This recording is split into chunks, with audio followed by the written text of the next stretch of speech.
Boa noite. Junho. Esse mês, a gente está comemorando os 10 anos de aniversário de um mês. Sim, o mês de junho de 2013. E sim, eu sei que é estranho um mês fazer aniversário. Né? Será isso que eles chamam de mêsversário? Não. Mêsversário é outra coisa. É quando os pais de primeira viagem, em geral, fazem uma festa pro filho todo mês, porque estão muito orgulhosos dele ter sobrevivido em suas mãos. E não sabem se vai durar até um ano. E o que aconteceu em junho de 2013, pra gente estar comemorando 10 anos? Sim, tem que explicar, gente, porque tem gente que não sabe. Tem uma parte do nosso público aqui que era criança na época e deve lembrar de 2013 como o ano em que a Disney lançou Frozen. Sim, foi em 2013 que a Disney lançou um filme sobre uma rainha loura que morava num castelo sem amigos e era ameaçada de golpes pelo Centrão. Uma clara alusão à presidenta Dilma. Inclusive, já dizia a canção, você quer brincar com Neves? No caso, obviamente, o Aécio. E sim, o boneco de neve que morava no frio, falando coisas sem sentido, era quem? O Olaf de Carvalho. Por isso, inclusive, ele era o quê? Negacionista climático. Mas voltando ao mêsversário, junho de 2013 ficou conhecido como o mês que não terminou. Ao contrário do Olavo, que terminou. Mas o que aconteceu em junho de 2013 para ele não conseguir nem terminar? Sim, o que acontece com o Brasil que ele não consegue terminar nada nem mês? Não termina estádio e não termina mês também não. O que aconteceu foi uma onda gigantesca de protestos que sacudiu o Brasil. Sim, essa onda começou na Avenida Paulista e não foi uma revolta causada pelo fato da estação de metrô Consolação ficar na Avenida Paulista, a estação Paulista ficar na Consolação? Sim. Aliás, para ser justo, hoje a estação da Consolação já não se chama Paulista. Eles corrigiram, agora chama Consolação 2? Não. A estação ganhou um patrocínio, agora chama Paulista Pernambucanas. Isso não é nome de estação, gente. Isso é música Chico Buarque. A estação era Paulista, agora é Pernambucanas. Mas junho de 2013 começou com protestos puxados pelo MPL, que é o Movimento Passe Livre, que estava protestando contra o aumento das passagens de ônibus em São Paulo e em outras grandes cidades brasileiras. Não confundir com o MBL, Movimento Brasil Livre, que sim teve seu nome inspirado no MPL, mas ficou mais famoso que o original. Eles fizeram tipo o caminhão de gás fez com Beethoven. Sim, e no fim, aconteceu com junho de 2013 a mesma coisa que aconteceu com Por Elise. A intenção original era bonita, mas ambos caíram nas mãos da milícia. Quando junho começou, as pessoas estavam se manifestando pacificamente, mas a polícia sempre soube que quando ela deixa as pessoas se manifestarem pacificamente, todo mundo percebe que elas só queriam se manifestar pacificamente. Então, parece que para evitar que isso acontecesse, a PM começou a baixar o sarrafo na manifestação pacífica até ela deixar de ser pacífica. E a mídia, no começo, tratava os manifestantes como um bando de baderneiros que mereciam apanhar. Só que a população estava a favor dos protestos. O Datena, por exemplo, fez até uma enquete para saber o que o seu público achava de manifestações com vandalismo. E ele ficou meio chocado com o resultado. Você é a favor desse tipo de protesto, que inclui aí depredação pública? Até agora, a maioria, eu não sei se os caras entenderam bem, mas a maioria está achando que esse protesto de quebrar tudo e tal é legal. Tá pau a pau, mas tem muito mais gente dizendo que sim do que não, se bem que tá pareado. Será que nós formulamos mal a pergunta? Você é a favor de protesto com baderna? Eu acho que essa seria a pergunta. Faça a pergunta da forma que eu pedi para formular. Né? Cadê a outra pesquisa que eu pedi para fazer aí? Para ver se as pessoas entenderam ou não e se é isso mesmo. Você é a favor de protesto com badernos? Aí está começando só a pesquisa. As duas pesquisas deram praticamente a mesma proporção, o mesmo resultado. As pessoas estão apoiando o protesto porque não querem aumento de passagem. Não deram a mesma proporção não, Datena. Quando você especificou que era protesto com baderna, a aprovação ficou bem maior. Ou seja, a pessoa apoia mais a baderna que o protesto. Se pudesse, eles tiravam o protesto, faz só a baderna. Que o protesto está atrapalhando minha baderna aqui.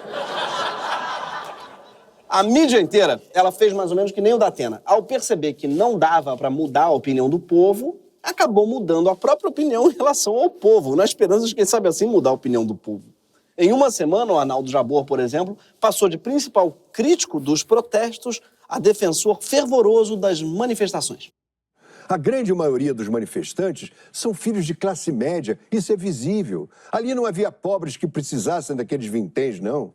Os mais pobres ali eram os policiais apedrejados, ameaçados com coquetéis Molotov, que ganham muito mal. À primeira vista, esse movimento parecia uma pequena provocação inútil, que muitos criticaram erradamente, inclusive eu.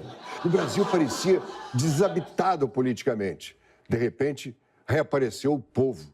Sim. Em menos de uma semana, os filhos da classe média foram promovidos a povo, ou rebaixados a povo, né, em termos financeiros. Com a aprovação da mídia, os protestos então se expandiram, então começaram a arrastar multidões cada vez maiores, politicamente mais diversas, com um monte de demandas diferentes. E foi mais ou menos por aí que apareceu uma galera pedindo hospitais padrão FIFA. Uma solicitação que envelheceu bem mal, depois que descobriram que o padrão FIFA é parecido com o padrão CBF. Será que estavam pedindo que o hospital obrigasse o paciente a beber Budweiser? É isso que eles queriam o tempo todo? Surgiram então slogans que hoje dão arrepios, como "O gigante acordou" e "Mãe, desculpa, deixei o quarto bagunçado e fui arrumar o Brasil". Não. Começa pelo quarto, moleque. O nome disso é procrastinação. Moleque não consegue jogar a cueca suja no cesto de roupa, mas quer dar um jeito no país. Mas hoje a gente não vai falar sobre o que aconteceu por causa de junho ou depois de junho. A gente vai falar do que causou junho, do que veio antes. A gente vai falar de abril, maio. O que vem antes de junho, gente? De maio. A gente não vai falar de maio. A gente não vai falar de maio, não vai falar de abril, não vai falar de março. A gente vai falar de quê? Do que causou. A gente vai falar do que causou junho. A gente vai falar de passe livre. Sim, às vezes a gente até esquece. Mas 2013 começou por causa de ônibus. E talvez a gente esqueça, porque depois que as manifestações viraram um exército de verde e amarelo, elas adotaram o slogan de uma propaganda de carro. Sim, a propaganda da Fiat para a Copa das Confederações. Vem, vamos pra rua, pode vir que a festa é sua, que o Brasil vai estar gigante, grande como nunca se viu. Vem pra rua, porque a rua é a maior arquibancada. Vem com quem mais entende de rua. Vem com a Fiat. Ah, é a Fiat quem mais entende de rua. Fiat, Frei Caneca, sobe ou desce? Hein? Da mão pra cima ou pra baixo? Chave da Atlântica fecha às 9 ou abre? Te peguei agora, né? Mas essa ideia de que a rua é a maior arquibancada do Brasil é muito irônica, levando em conta que os ingressos para a Copa das Confederações estavam caríssimos. Então parece muito um consolo. Gente, vê na rua, que na rua, a rua também é arquibancada, tá? É a maior do Brasil, inclusive. E sim, eles enfiam os carros no meio da multidão no comercial, as pessoas pulando em volta do carro, e os motoristas felizes, como se em algum momento da história do universo, algum motorista tenha ficado feliz com a multidão pulando em volta do carro dele. Carro não combina com multidão, mas ônibus combina. E já faz tempo que ônibus, inclusive, move multidões. A própria etimologia de ônibus já diz para todos. Sim, mesmo nome, inclusive, da música do Chico Buarque, que não é para todos, só fala de paulista, de pernambucano, de mineiro e de baiano. Não tem um, eu te avô amapaense, não tem. Faz falta, vários estados ali, tem 26 estados, eu falo só de 4, não é assim. Mas enfim, a paixão por ônibus, inclusive, tem nome e tem muitos adeptos pelo país. Este hobby se chama busologia. Os busólogos fazem questão de andar de ônibus. De repente, uma correria. Um modelo que chega à rodoviária chama a atenção dos meninos. Dá sua mão, tá com a mão gelada, saiu correndo atrás desse ônibus, por quê? Esse ônibus ele é recente, né? Ele chegou há pouco tempo na empresa e com uma pintura belíssima dessa aí, o pessoal, a euforia, né? Primeira vez que eu tô vendo ele. É legal, né? Pra quem gosta. É legal pra quem gosta, vale pra qualquer coisa. O que você acha de protesto com baderna? É legal pra quem gosta. A gente que tem vez de ordem em progresso, é legal pra quem gosta. Mas esse vídeo aí é pra quem acha que mineiro só quer saber de trem. Não. Tudo é trem. Tem coisa que é ô ônibus bom, só. Eles devem falar assim. Eles devem gritar no ônibus, ô motorista, não vai correr. porque esse ônibus é lindo de morrer. Mas, voltando ao passe livre, o MPL tinha sido fundado em 2005, durante o Fórum Social Mundial em Porto Alegre, e já vinha fazendo barulho há muito tempo. Todo aumento de passagem eles protestavam. E realmente não era só pelos 20 centavos, era pela gratuidade total, como o nome deles indica.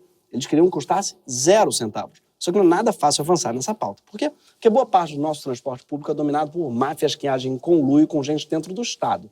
Existem fortes indícios que isso acontece há muitos anos em São Paulo, no Rio de Janeiro, Belo Horizonte, em Manaus, em todos os cantos do país. E eu estou dizendo fortes indícios porque, infelizmente, o jurídico não me deixa dizer outra coisa. Para te dar uma ideia de como podem funcionar esses esquemas, eu vou usar um exemplo do Rio de Janeiro, que é um lugar mundialmente reconhecido no quesito esquemas. Em 2020, a Justiça chegou a condenar o principal empresário de ônibus do Rio, um sujeito chamado Jacó Barata Filho, que em 2018 confessou o pagamento de 145 milhões em propinas para o então governador Sérgio Cabral, em troca de benesses. Deve ser por causa desse hábito de ganhar tantos recebidos que hoje o Cabral está tentando a carreira de influencer. Bom, gente, mês novo chegando e novidades. A partir de agora eu também estou no Twitter. Eu, Sérgio Cabral. Na verdade, @eu, Sérgio Cabral, tudo junto. Deixa eu voltar bem, Sérgio. Isso, volta, empurra. Boa. Vocês perceberam que ele fala @Sérgio Cabral? Que ato falho, hein, Serginho? @Sérgio Cabral. @garoto. E logo em seguida, quando ele faz o exercício com a perna, ele tá claramente arrobando. Ele tá arrobando no exercício. Ah, que tá. Que vício, rapaz. Para além do fato do cara ir para a academia de calça. O que provavelmente serve para esconder a tornozeleira. Mas não devia esconder, porque aquilo ali dá um grau extra de dificuldade no leg press. Tem um peso a mais ali, irmão. Parabéns. Mas voltando aos Barata, lá em julho de 2013, a filha do Jacó Barata Filho se casou com o Chiquinho Feitosa Filho, que por sua vez é filho de um mega empresário de ônibus do Ceará e é provavelmente um filho da família tradicional brasileira. O casamento aconteceu no Copacabana Palace, onde a população fez um protesto que ficou conhecido como o casamento da Dona Baratinha.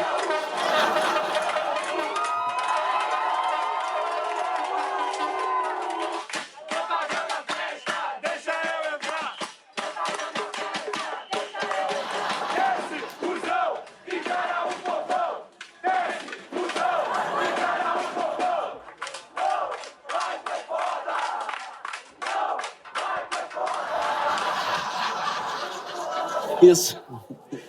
E não bastasse gritar não vai ter foda no casamento, depois eles foram pro hotel pra atrapalhar a lua de mel do casal.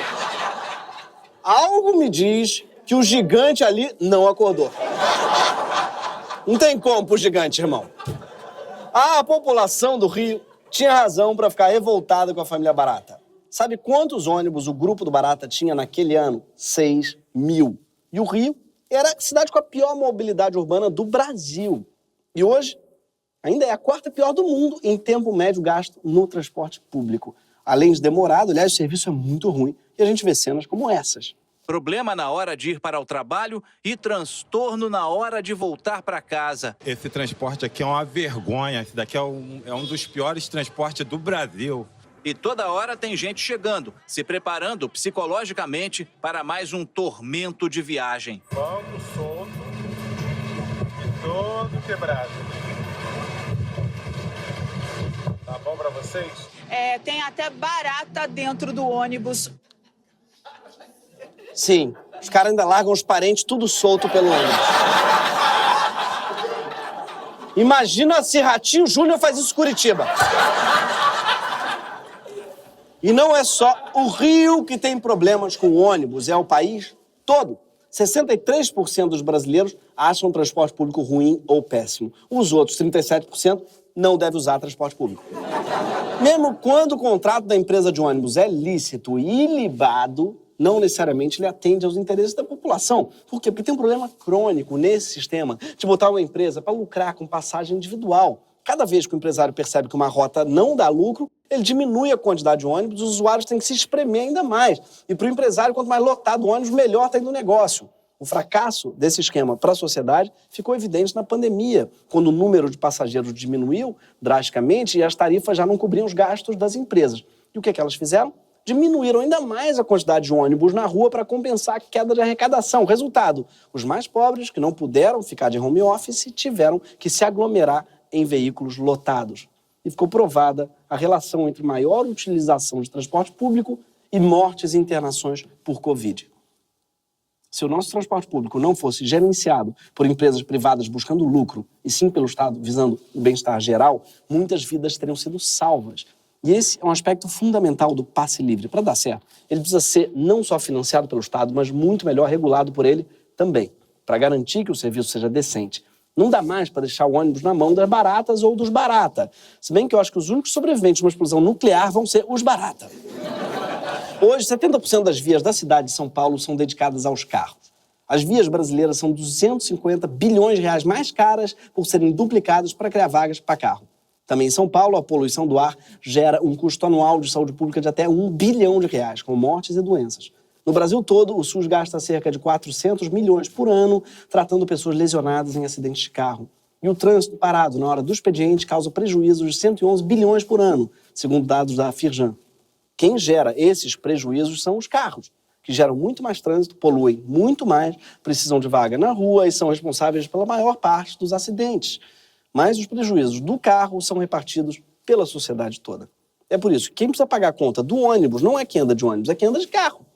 E é assim que fica possível financiar o passe livre. Para dar um exemplo, a cidade de São Paulo, hoje, arrecada cerca de 6 bilhões de reais com passagens de ônibus. Pois então, segundo cálculos do engenheiro Lúcio Gregory, pioneiro da ideia do passe livre, quando era secretário de transporte da Erundina nos anos 90, a cidade poderia recolher o mesmo valor com uma taxa que se chamaria contribuição pelo uso do sistema viário, ou CONUSV, que seria paga pelos donos de carro e que seria mais alta para quem tem carros mais caros.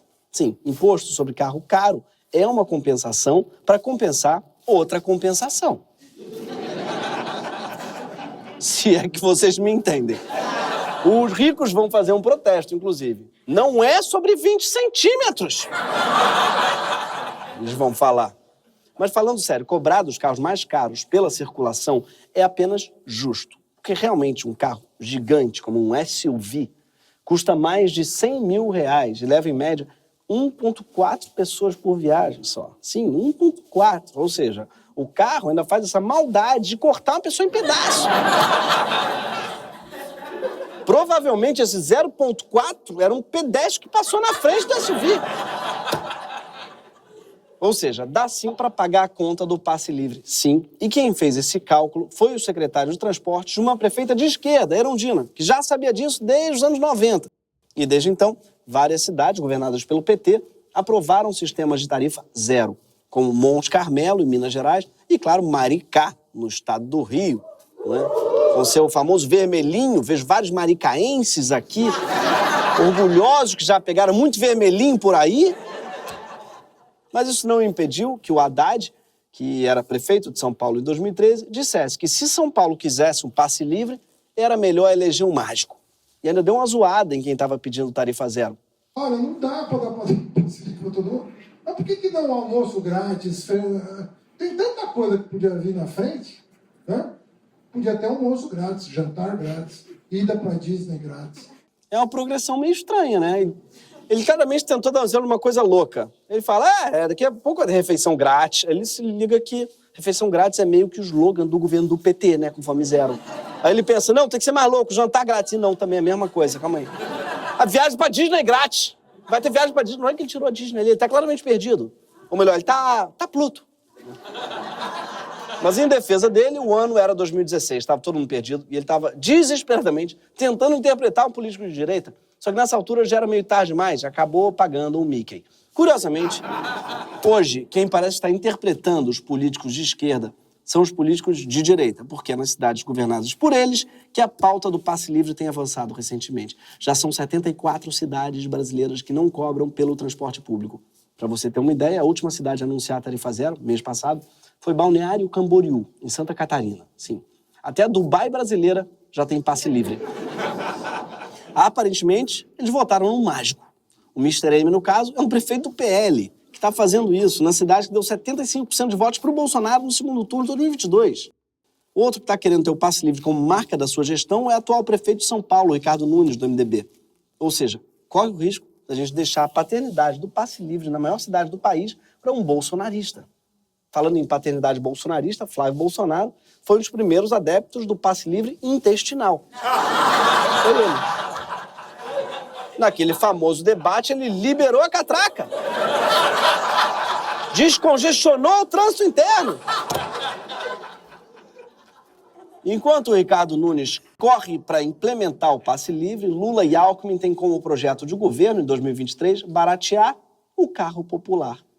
Só que a ideia de carro popular, por si só, é uma falácia. Carro nunca é popular. O plano de Lula, por exemplo, é baixar o preço do carro mais barato no mercado de 68 mil para 58 mil reais. Isso não é popular, gente. Carro popular é tipo MPB, não é popular. Sem falar que colocar mais carro na rua, sem melhorar os ônibus, só vai resultar em caos e desigualdade nos centros urbanos. Assim como colocar MPB na rua também. Imagina, Jorge Versilo, presidente Vargas. Para quem? Quem quer? Por quê? É um problema. Hoje, o financiamento de carro é a terceira principal razão do endividamento da classe C. Em 2013, auge da indústria automobilística era a principal razão. Entre 2000 e 2021, os incentivos do governo federal às montadoras somaram 69 bilhões de reais. Só que isso não se traduziu necessariamente em benefícios para o Brasil. O que o setor automotivo fez? Ele aproveitou a ajuda estatal para aumentar as remessas de lucro para suas matrizes no exterior.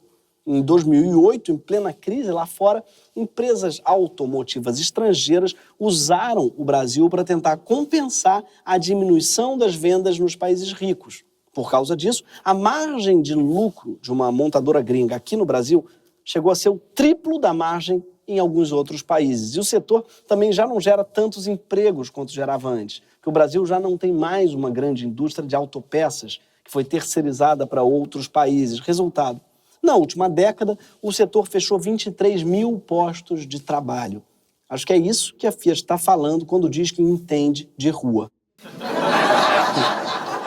Tinham que mudar o slogan para "Vem pro olho da rua". E aqui vale lembrar uma coisa, a eleição do Lula aconteceu por uma margem bem apertada. E o passe livre foi fundamental para a vitória.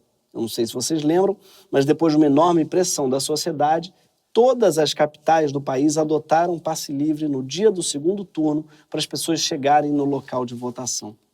E até Bolsonaro sabe que se ferrou nessa, porque, segundo o Metrópolis, ele disse a aliados que o passe livre foi determinante para levar até as urnas o eleitorado de baixa renda, que vota majoritariamente em Lula.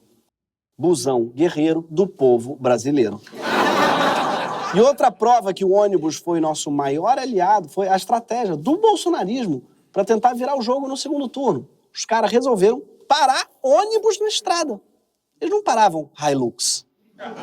Porque o meio de transporte já revela uma intenção de voto. Famoso "diga-me como andas, eu te direi em quem votas". Muita gente acusa o movimento jovem, feminista, negro, o movimento pelo direito à mobilidade, todos os elementos fundamentais de junho de 2013, de terem chocado o ovo da serpente e aberto a porta para os bolsonaristas. O que é surpreendente, que todas as análises mostram que as pautas progressistas dominavam a rua em junho de 2013. Um estudo com mais de 6 mil cartazes vistos em junho mostrou que a maior parte daquela multidão pedia por pautas como serviços públicos melhores e menos violência policial, ou seja, eram mais ligadas à esquerda. Os cartazes mais identificados com a direita, pedindo menos impostos ou mais políticos presos, representavam só 4,3% do total. As menções a Dilma ou ao PT representavam só 1,5% dos cartazes, uma minoria ínfima. O passe livre era uma dessas pautas progressistas. Só depois é que elas foram sequestradas pela direita. Sim, as pautas da esquerda são como um telefone celular dando mole no centro da cidade e a direita é a gangue da bicicleta. O resultado é que parte da esquerda tem trauma de rua. Começam a passeata e já tem gente achando que vai dar merda. Mas talvez tenha chegado a hora da gente superar esse trauma e voltar a fazer pressão, começando pela mesma agenda que a gente já tinha lá em junho. O transporte público gratuito e de qualidade para todo mundo. E é possível chegar lá. E chegar lá pela esquerda. Esse mês, Erundina protocolou uma proposta de emenda à Constituição, a PEC 25 de 2023, que cria um novo capítulo na Constituição sobre transporte público. A ideia é criar o SUM, o Sistema Único de Mobilidade, financiado pelo CONUSV, e assim viabilizar a tarifa zero, além de apontar para um plano abrangente de combate às mudanças climáticas através da diminuição das emissões de carbono no transporte. A meta é o triplo zero: zero mortes, zero emissões, tarifa zero. Aprovar a PEC da Erundina seria um golaço para o campo progressista, que recuperaria o protagonismo nessa pauta ultrapopular. Com o passe livre, a gente tem a chance de tomar as ruas e as redes pedindo algo que não só é justo, mas também é factível. Uma ideia cujo tempo definitivamente chegou. O direito à mobilidade está na Constituição e é tão fundamental quanto o direito a escolas gratuitas, quanto a hospitais gratuitos, a praças e parques gratuitos, a viagem à Disney gratuitas. Não, isso não precisa, Haddad. Quem pediu isso, Haddad? Hoje, 10 anos depois de junho, o passe livre está de volta à agenda política do país, mas vai ser muito difícil que o projeto da Erundina passe sem pressão popular. Os ônibus precisam tanto da gente quanto a gente precisa deles. E não é surpreendente que em junho de 2013, o descaso com os ônibus cada vez mais caros, cada vez piores, tem estado na origem de uma comoção popular sem precedentes. Comovere, no latim, é mover conjuntamente. Sim, isso é precisamente o que faz um ônibus, é transporte coletivo. Então, os ônibus são objetos comoventes, literalmente. Comover uma multidão é levá-la de um lugar para o outro. Nesse sentido, a profissão do ator se parece um pouco a do motorista de ônibus, né? Ambos trabalham com o transporte coletivo e não gostam muito que o povo converse com eles no trabalho. Esse país foi comovido em junho de 2013 de um jeito que ele não voltaria a ser nunca mais. Só que o ônibus de junho, no caso, foi tomado de assalto por bandidos de toda sorte que jogaram ele no precipício. Mas se junho fosse um ônibus, ali na frente, no lugar que indica o destino, estaria escrito passe livre. Curiosamente, foi o mesmo passe livre que ajudou a derrotar Bolsonaro. E é ele que pode ajudar a gente a dar tchau à extrema-direita de uma vez por todas. Esse foi o Greg News.